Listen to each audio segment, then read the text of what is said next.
Maymay Entrata overjoyed with her debut at Paris Fashion Week.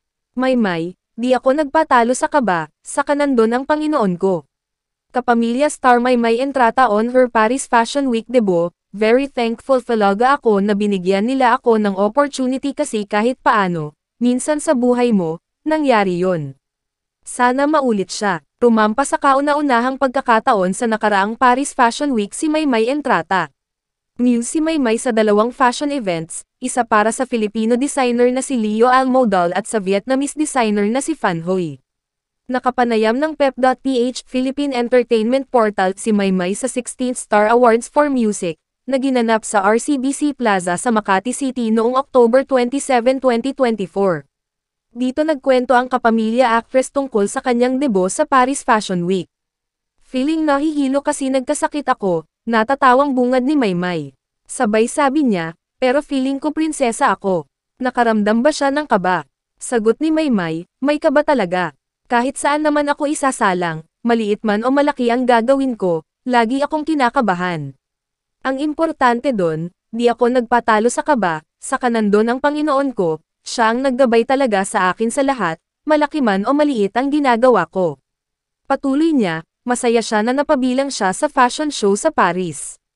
Pero sobrang thankful kasi syempre binigyan nila ako ng oportunidad para mag-walk sa fashion show. Very thankful talaga ako na binigyan nila ako ng opportunity kasi kahit paano, minsan sa buhay mo, nangyari yon.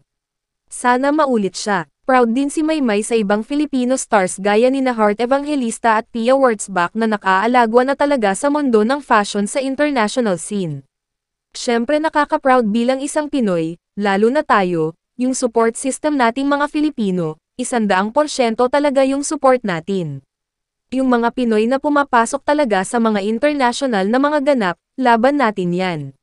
Ako, ganun din ako sa kanila. Maymay Entrata as a singer. Samantala, ang patok na kanta ni Maymay na, ang Makabugera, ay kumpiramdong gagawan na ng English version.